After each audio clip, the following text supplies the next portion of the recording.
In this video, we're going to be explaining the Lewis dot structure. So the Lewis dot structure is just a simpler way to represent the number of valence electrons and the chemical bonding between the atoms in a compound or molecule. It shows how the electrons are arranged around each atom and the molecule. So some important steps you have to understand that the Lewis structure displays is that it shows the total number of lone pairs, electrons are shown as dots, and bonds between atoms are shown as a line.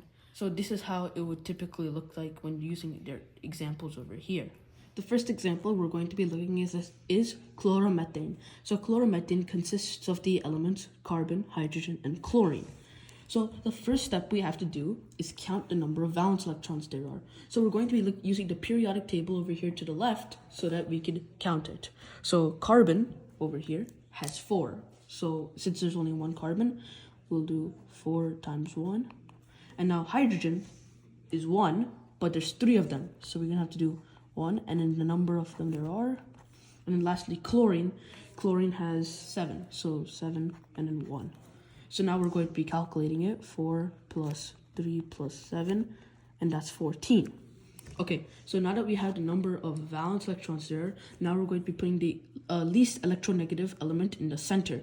The least electronegative element, or the one towards the left, would be carbon. Now you might be wondering, wait, there's hydrogen. Well, an important exception to this is that hydrogen does not count. So hydrogen will always be outside. It'll never be in the center. So the least one here would actually be carbon. So when looking at a compound, the atom at the left, which is located on the leftmost, would be the one at the center because it can make the most amount of bonds. Now hydrogen is an important exception because apparently hydrogen is always on the outside, so it will never be in the center. So we're going to be making it. So let's do carbon here, hydrogen, one hydrogen, and then chlorine over here at the bottom. So you see over here, carbon is leftmost compared to chlorine, and we said hydrogen is an exception. So carbon would be our center point. So now we're going to be putting the number of valence electrons. We know carbon has 4, so we put 1 here, 1 here, 1 here, 1 here. Now hydrogen has 1, but because there's 3 of it, we're gonna have 1 here, then 1 here, 1 here. So basically the dots, they represent the electrons, okay? So carbon has 4 valence electrons, so that's going to be, we're going to put it on the outside. Hydrogen only has 1 valence electron, so we're going to put that at the outside. And chlorine has 7, so we're going to put 1 over here, 1 over here, 1 over here, 1 over here. That's 4. Then we're going to put 5, 6, and 7, okay? So now these could be grouped, these could be grouped, these could be grouped, and these could be grouped. So now this is how it works. And now let's move at another one. You see these ones that didn't get bonded, those are called lone pairs, okay? So that basically means that it doesn't get bonded and they're just already paired up, and because of that, they just stay like it is. The Lewis structure is to show stability, like how the compound is maintaining its stability. So you see over here, according to the duplet rule, you need 2 electrons over here in the outermost shell in order for it to maintain stability. Carbon gives 1 of its valence electrons to hydrogen. Hydrogen turns from 1 valence electron to 2 valence electron. That follows the duplet rule, hence it maintains stability. And that happens to all these other ones. And then you have this one last valence electron for carbon, and that gives it to chlorine. Chlorine had 7 valence electrons, but because we're giving it 1, it gets 8. And according to the octet rule, for an element to maintain stability, it could also have 8 valence electrons. And now that it has 8 valence electrons and carbon has no valence electrons, every single element in this compound here or molecule here is stable. Hence, that's how it works. And this is basically how the Lewis structure works. It's to show stability and how it maintains its stability amongst the other elements in the compound. And now bonds are shown as lines, okay? So because there's only 2, we're just going to put 1 line. So I'm going to do it again.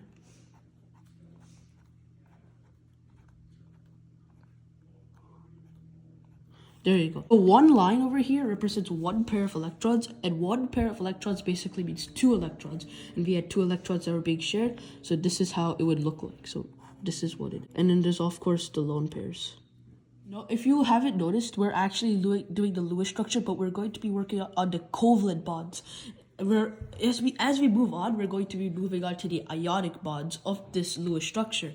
But what about the metallic bonds? Well, for Lewis structure, the metallic bonds don't work because we can't exactly represent the sea of electrons through it. But here, for covalent bonds, you can see that they're sharing the electrons, and you can guess for the ionic bonds, they're either giving away the electrons, having that cation anion charge. So now let's move on to our next example, water or H2O.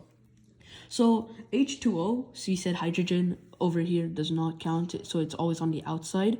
So we're gonna put oxygen, okay? So first we have to count the number of valence electrons there are. So there's 2 hydrogen and then 1 oxygen. So 6 valence electrons, and then what we get 8. So there's 2 of the hydrogen, but each one has 1. And then oxygen has like 6 valence electrons, but there's only 1 of the oxygen atom, so we get 8. So now let's put hydrogen here and hydrogen here. So we're gonna put 1, 2, 3, 4, 5, 6. And then we're gonna put 1 here and then 1 here. So this creates a bond, and then this creates a bond, and that's it. So now we have oxygen having a bond with the hydrogen, and this is how it's shown in through the Lewis structure. And the lone pairs are these electrons on the outside. Now we're going to be looking at acetylene. Acetylene is basically 2 carbons and 2 hydrogens. So I'm going to be showing it this way. Carbon, carbon, hydrogen, hydrogen. So let's first count the number of valence electrons. We saw that carbon, it has 4. So if there's 2 of them, we get 8. And we have hydrogen, we get 10. So we have 10 total valence electrons. So we're gonna have 1 here, 1 here, 1 here, 1 here. So we're gonna have 4 distributed. And now we're going to create our bonds. So this is 1 bond, this is 1 bond, this is 1 bond. And so now we have this entire bond. So basically, hydrogen with carbon, with carbon, with hydrogen. And typically we wouldn't write lone pairs like this, so we would actually just group it like this over here on the top. So that's how we would kind of represent it. We don't put just 1 electron individual, we would typically pair them up. And so this is how it is shown. This is some examples for the Lewis dot structure in covalent bonds. But notice that these are single bond structures, not the double bonds or triple bond structures like we talked about in the previous video. So let's move on to some of those examples when looking over here. So when we do something like O2, we see that when we distribute it like this, we end up having 2 different kinds of these bonds. And we have 2 bonds, we create 2 lines. And we do the same thing with CO2 and O2 we just did. But when we do CO, which is carbon and oxygen, what happens is there's a bond between this, but also what happens is there's a bond over here. CO, which is just carbon and oxygen, not the CO2. And basically, you have 2 bonds like here, like we just had here. But what happens is that there's this other bond happening, and the reason why that's happening is to maintain the stability so that the oxygen gets the amount of electrons it needs. So oxygen, it's sharing these electrons, so it gets 2. So that means it gets a total of 6, but it needs 8 electrons to maintain stability, right? So it bonds over here so that it create that other pair to get that 8 electrons so it can maintain stability. So in this situation, we would put 3 bonds, 3 lines, and that's called a triple bond. So this is so what I just showed over here are single bonds. This one over here are double bonds. This is also single bond, and this over here is a triple bond. So now that we talked about the Lewis dot structure and working on the covalent bonds, we're now going to move on with our ionic bonds. So the Lewis dot structure also works with ionic bonds, and they're kind of similar rules. However, there's some differences that you could find. So basically, the valence electrons are transferred from metal to non-metal, and it follows the same basic rule of ionic bonding. It gives or takes electrons, and positive and a negative charge happens. So it could be written through a formula unit and through a crystal structure, which is just a bunch of formula units in a regularly repeating pattern. So you see this is a crystal structure. So this is basically sodium and chlorine. For number 2, this is sodium and chlorine in a crystal structure. It's basically a lot of that formula units written out multiple times, okay? And that's how we get this crystal structure. You don't have to worry about it because for the sake of this video, we're not going to be using crystal structures. However, we are going to be using the formula units. So let's start with the first one, calcium chloride.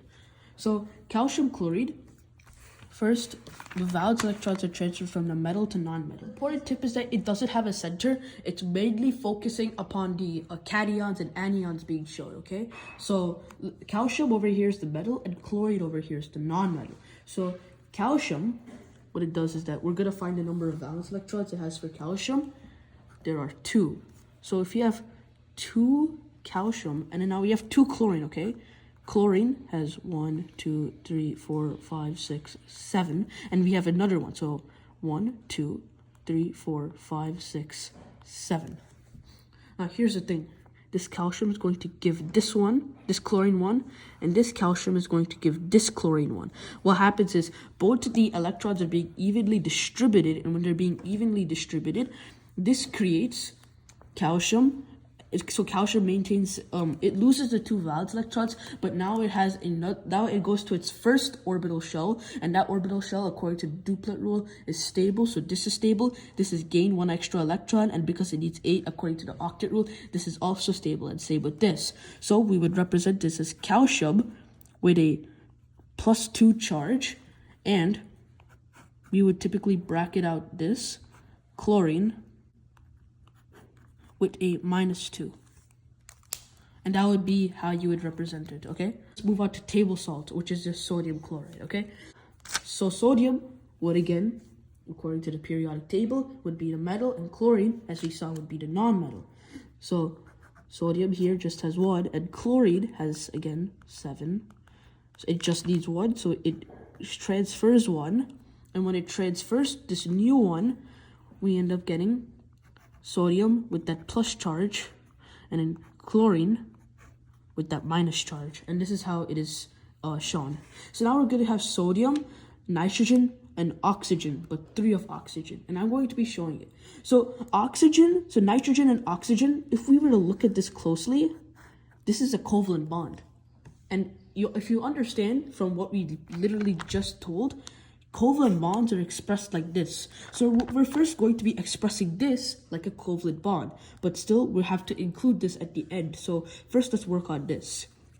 Nitrogen has 5, so nitrogen would be the center one because it comes before the oxygen, and because it's least electronegative compared to this oxygen, and because it's least electronegative, this would be the center while oxygen would be around it. So nitrogen over here is going to have 5, so 1, 2, 3, 4, and then 5. And then now oxygen, there's going to be 3 of that because we have 3 oxygen. Now we're going to have 1, 2, 3, 4, and then 5, 6. 1, 2, 3, 4, 5, 6. 1, 2, 3, 4, 5, 6. Now that we have this, we now have to apply the sodium to this. So when applying the sodium to this, sodium gives away one of its electrons. So it gives away and gives it to this. So now sodium has a plus charge, and when giving it to this, every single one receives it, okay? So this one gets 1, then this gets 1, this gets 1, this gets 1. And now what you have, let me put this electron on the other side, okay? So now what you have is, you have this bond, and this bond. So now you have 3 bonds, and that's how it's shown. Well, this is how it kind of works. Sodium plus 1, and then with this entire picture being shown.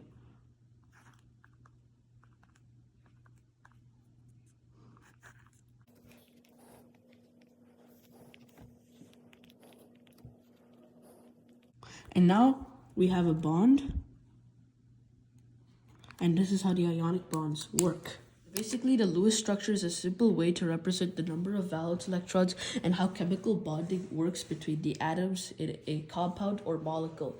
There are certain different steps and rules when describing a Lewis structure and how to simplify it, and there are 2 different ways you could use a Lewis structure based on the type of bond it is. It's represented to a covalent or ionic bond based on how it is merged together or bonded together. So this is the covalent bonds, and like basically covalent bonds, they shared the electrons. Meanwhile, over here, when we look into ionic bonds, the metals ended up giving their electron to the non-metals, and that's how it worked for the ionic bond. So covalent and ionic bonding in Lewis structure, it follows the same set of basic rules, but there are some kinds of exceptions when looking at it.